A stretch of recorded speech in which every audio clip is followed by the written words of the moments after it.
नमस्कार और बहुत बहुत स्वागत है आपका कंज्यूमर अड्डा में। आपके साथ मैं हूं विपिन भट्ट और आज बात होगी विटामिन डी पर। और हम कह रहे हैं कि इसकी कमी पड़ेगी भारी, और ऐसा कहने के पीछे है एक बड़ा कारण, और वो ये है कि टाटा 1mg की एक रिपोर्ट आई है। टाटा 1mg यानी कि जो पैथोलॉजी ऑनलाइन पैथोलॉजी लैब है, और उसने अपनी रिपोर्ट में कहा है कि देश में हर 4 में से 3 लोगों का विटामिन डी रिक्वायर्ड लेवल से काफ़ी कम है। ये जो स्टडी है उनके डिफरेंट सिटीज़ के उन्होंने आंकड़े लिए, 2 लाख लोगों से ज़्यादा के ऊपर उन्होंने स्टडी की और काफ़ी सारे डिटेल्स इसमें दिए हैं। लेकिन कहा है कि देश में विटामिन डी की कमी का आलम यह है कि हर 4 में से 3 शख्स ऐसे हैं जिनके पास विटामिन डी जितनी मात्रा में होना चाहिए उतना नहीं है। विटामिन डी एक ऐसा विटामिन है जिसकी कमी बहुत सारी तकलीफों को, बहुत सारी दिक्कतों को पैदा कर सकती है।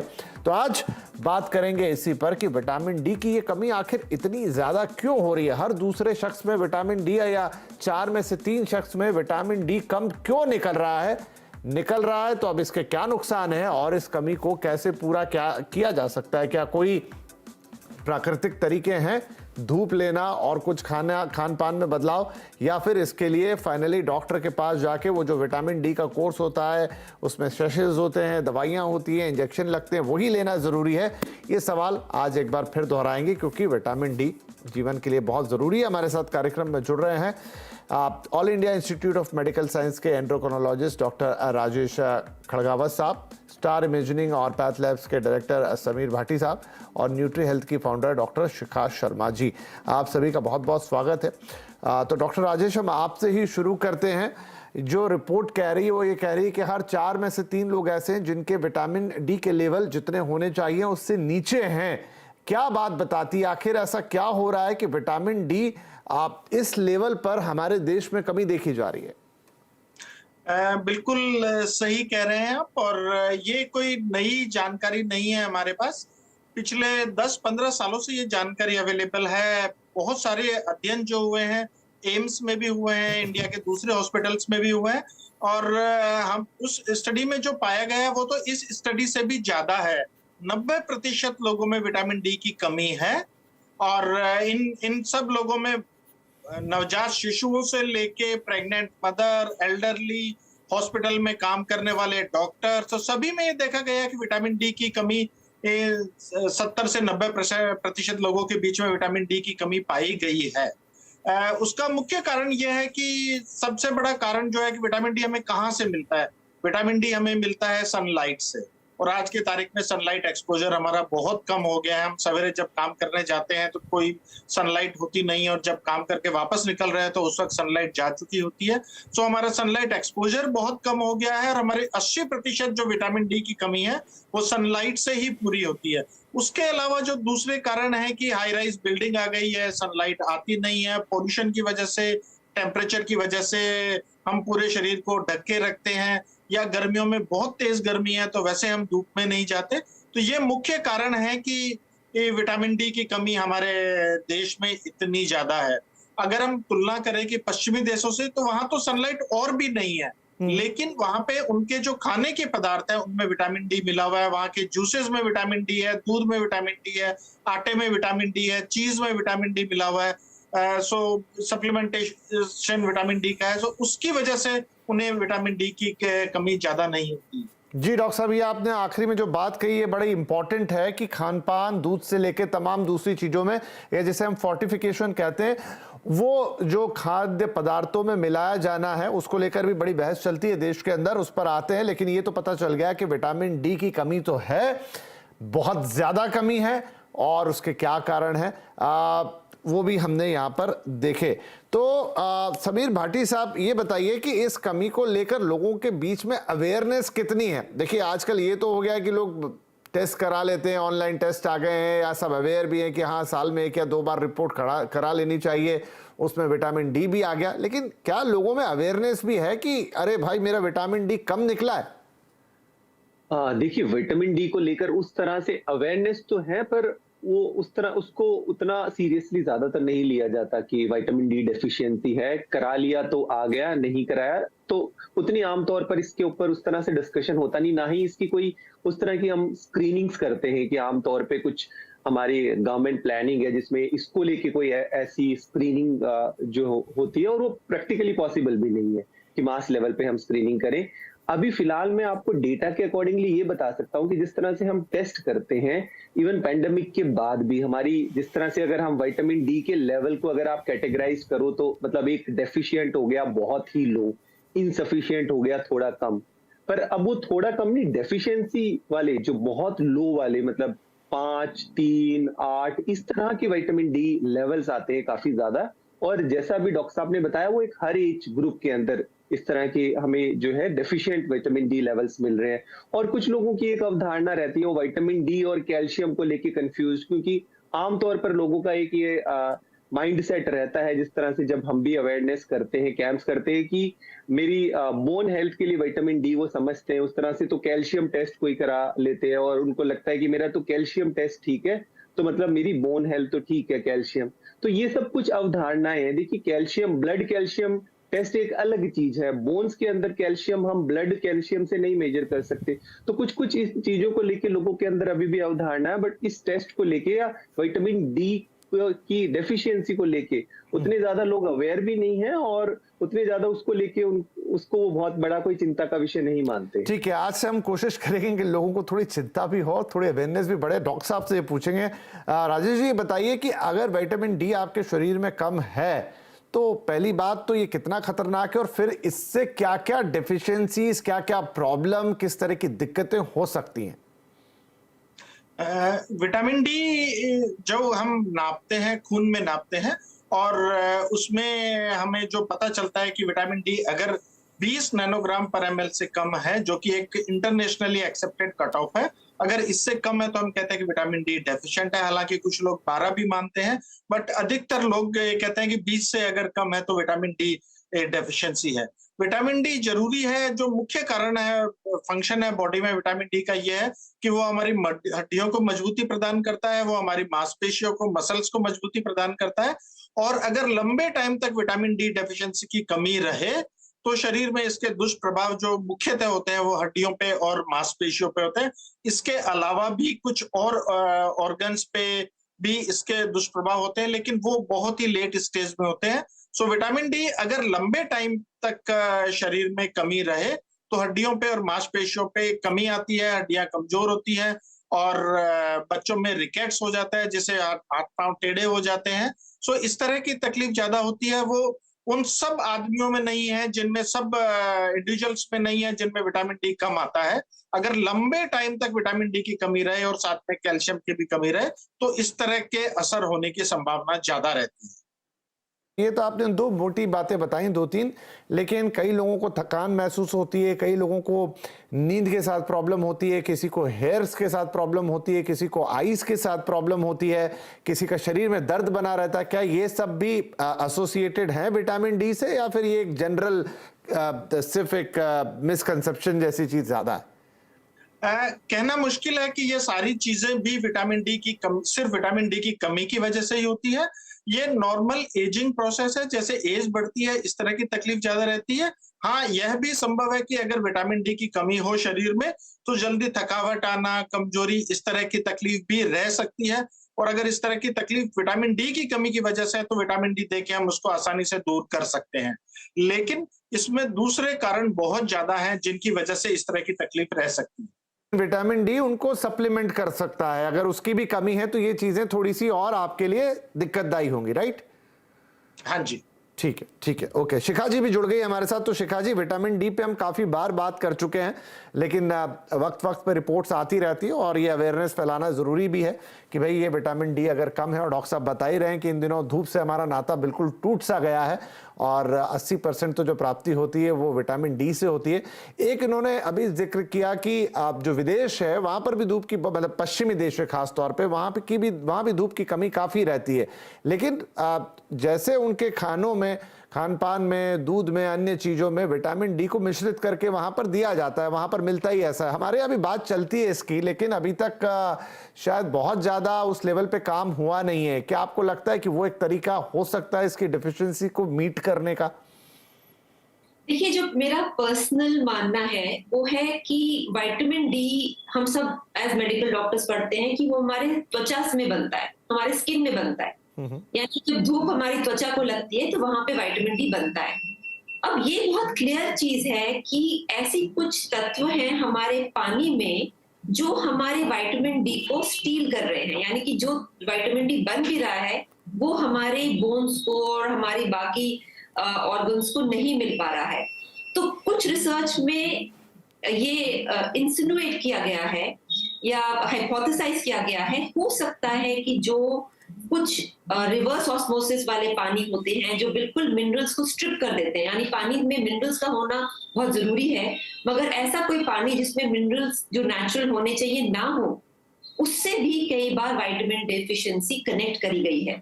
इसी तरीके से जब हम कुछ ऐसे फूड खाते हैं या ऐसा रिफाइंड ऑयल लेते हैं जो कि हमारे इंटेस्टाइन में इम्बैलेंस क्रिएट करता है, तो उससे कनेक्टेड कुछ ऐसे मिनरल्स जो कि विटामिन डी के बनने में जरूरी हैं वो शरीर में पर्याप्त रूप में नहीं होते, इसलिए विटामिन डी नहीं बनता।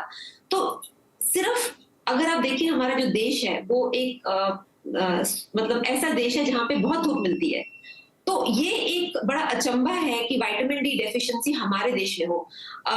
नॉर्वेजियन कंट्रीज में हो या पोलैंड में हो तो समझ आता है, यहाँ पे और मल्टी फैक्टर्स हैं जो हमें कंसिडर करने पड़ेंगे।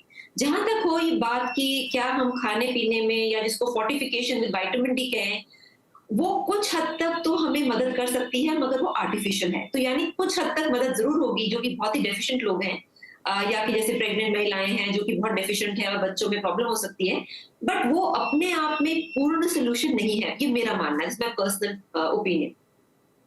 राइट, आप कह रहे हैं कि वो एक पूर्ण सोल्यूशन नहीं है शिखा जी, लेकिन आप मान रही है कि इतनी धूप होने के बावजूद भी वो जो दूसरे रीजन आपने शुरू में बोले वो मुख्य वजह बन रही है कि हम विटामिन डी की डिफिशियंसी इस लेवल पे देख रहे हैं?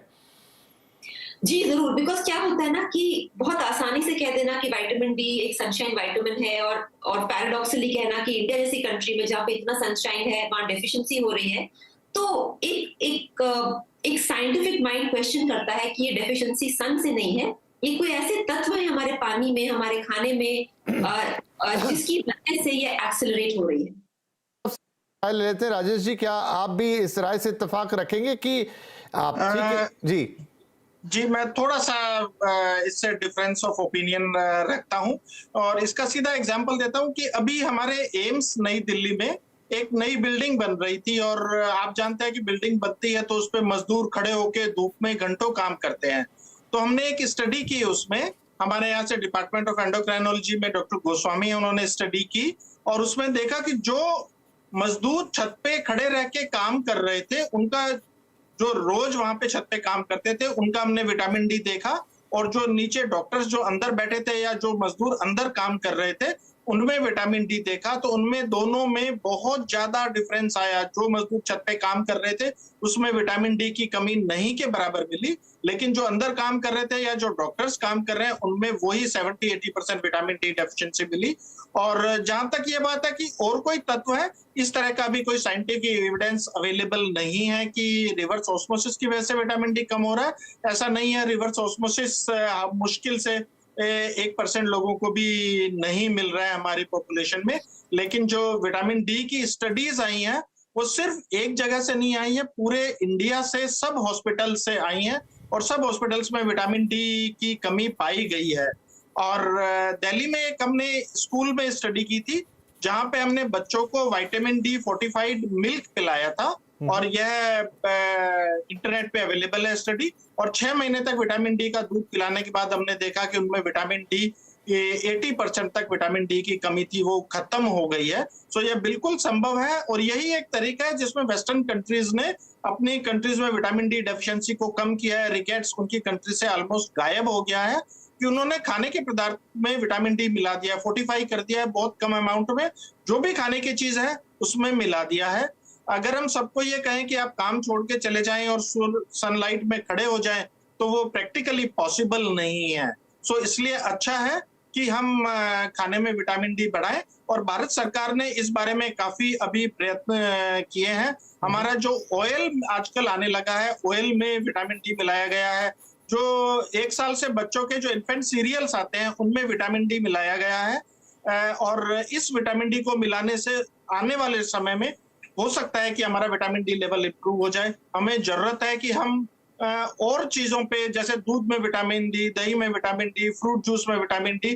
बट हमारी एक समस्या ये है कि 80% हमारा जो दूध का सेक्टर है वो ऑर्गेनाइज नहीं है। वो एक डेयरी से नहीं आता है, लोग अपने घर के पास निकाल के लेते हैं, तो उसमें विटामिन डी फोर्टिफिकेशन करना मुश्किल है। ये कुछ प्रैक्टिकल्स प्रॉब्लम है, लेकिन सरकार इसमें बिल्कुल बहुत ही प्रयत्नशील है और हो सकता है कि हमारे देश में भी फोर्टिफिकेशन की मात्रा बढ़ जाए। ठीक है, तो फोर्टिफिकेशन इसका एक तरीका है जो डॉक्टर राजेश बता रहे हैं। और धूप के बारे में काफ़ी इंटरेस्टिंग फैक्ट्स आए सामने। शिखा जी ने भी अपनी बात यहाँ पे रखी। एक छोटा हम ब्रेक लेते हैं। ब्रेक के बाद, अब दिक्कत तो है, इसमें तो कोई शक की बात नहीं है, उसका समाधान क्या है? या तो हम धूप में ज़्यादा वक्त इंटेंशनली ढूंढ कर, समय निकाल कर, सोच समझ कर बिताना शुरू करें, एक तो ये तरीका है फोर्टिफिकेशन। दूसरा तरीका है क्या खान पान में कुछ और परिवर्तन से चीज़ें ठीक हो सकती हैं, और जब कमी हो ही जाए तो फिर जो डॉक्टर के पास जाते हैं और वो जो पर्चे पे कुछ दवाइयां लिख के देते हैं, कई बार लोगों को इंजेक्शंस भी देने पड़ जाते हैं, वो नौबत कब आती है और क्या किया जा सकता है और वो लेना कितना ज़रूरी है, ये सारे सवाल इस छोटे से ब्रेक के बाद।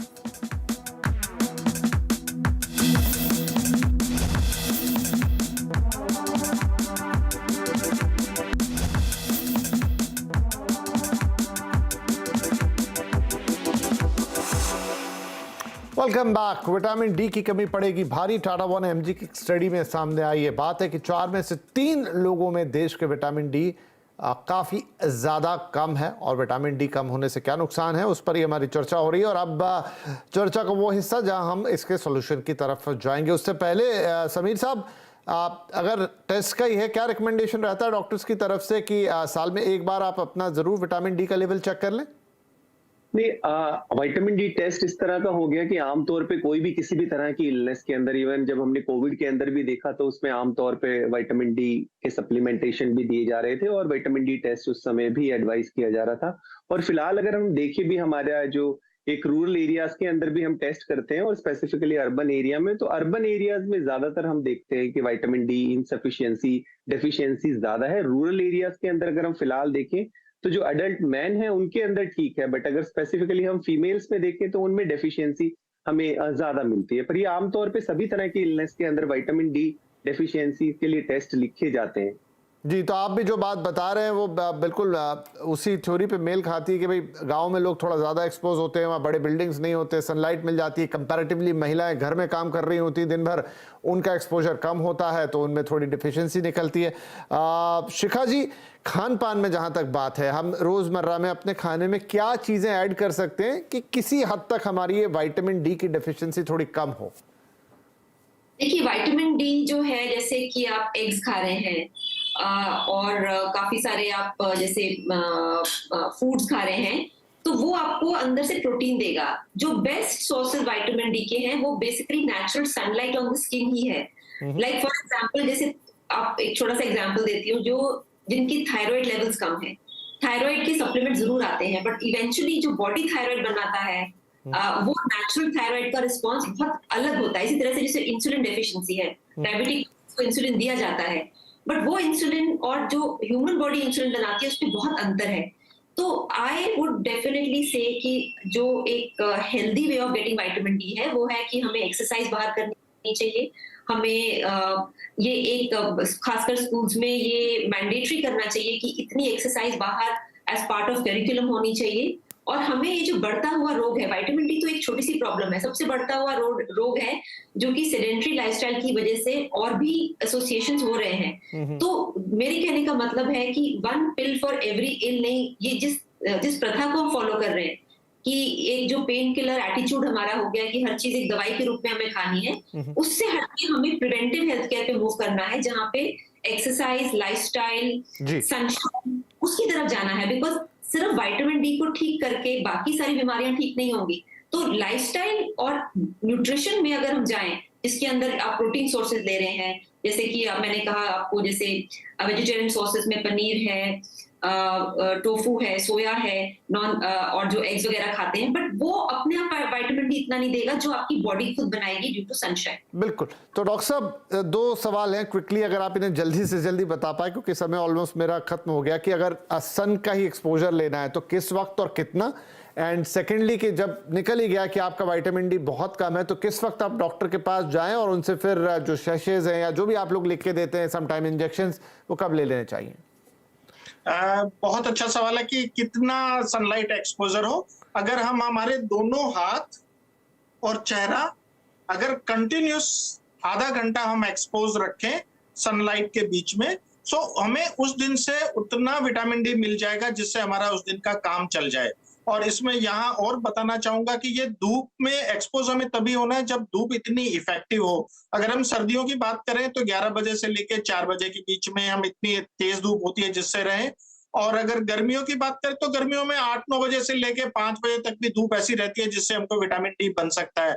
इस दौरान अगर हमारे शरीर पे कोई भी क्रीम ऐसी लगा लेंगे जिससे सनलाइट स्किन तक नहीं पहुंचेगी, या कपड़ों के थ्रू बैठेंगे, कपड़े पहन के बैठेंगे, या ग्लास बीच में होगा, अगर ऐसी चीजें हैं तो हमें सफिशिएंट सनलाइट नहीं मिलेगी जिससे विटामिन डी बन सके। और ये इतना जो हम धूप में बैठते हैं इससे हमें उस दिन का जो विटामिन डी है उतना विटामिन डी मिल जाएगा। अगर शरीर में कमी है, विटामिन डी की डेफिशिएंसी है, तो धूप से मिलना बहुत मुश्किल है, क्योंकि उसकी भी एक लिमिट है, उसके बाद नहीं बनता है धूप में विटामिन डी। सो उसके लिए जरूरी है कि अगर बहुत ज्यादा कमी है तो हमें विटामिन डी लेना ही पड़ेगा, तभी हमें इसका पूरा फायदा होगा। और पूरे देश के लिए जरूरी है कि हम ऐसे प्रोग्राम चलाएं जिनमें हम जो खाने का जो चीजें हैं, हमारी फूड स्टफ्स हैं, जो उनमें विटामिन डी फोर्टिफिकेशन करें, तो हम पूरी देश का विटामिन डी लेवल ऊपर उठ सकता है। और ये भारत में ही नहीं, ये दूसरी कंट्रीज में सब में देखा गया है कि अगर फूड फोर्टिफिकेशन रहता है। गॉट योर पॉइंट सर, क्योंकि मेरा समय बिल्कुल समाप्त हो गया, बट आपकी बात बिल्कुल वेल नोटेड है। और धूप का भी आपने बता दिया, खानों के पदार्थों का भी बता दिया, और एट लास्ट जब वो लेवल्स बहुत ही ज्यादा डिप हैं तो फिर डॉक्टर यानी आपके पास पहुंचना है। आप एक जो भी प्रिस्क्रिप्शन होगा वो लिख के देंगे जिसके लिए जो जरूरी होगा, लेकिन वो डॉक्टर से पूछ के ही करना है, मन से दवाइयां नहीं लेनी है। बहुत शुक्रिया आप तीनों ही मेहमानों का, लेकिन आई होप कि विटामिन डी की कमी के क्या रीजंस हैं और क्या कर सकते हैं हम उसको ठीक करने के लिए, और कितना इंपॉर्टेंस है उसका आपकी हमारी लाइफ में, बात आज एक बार फिर से क्लियर जरूर हुई होगी। नमस्कार।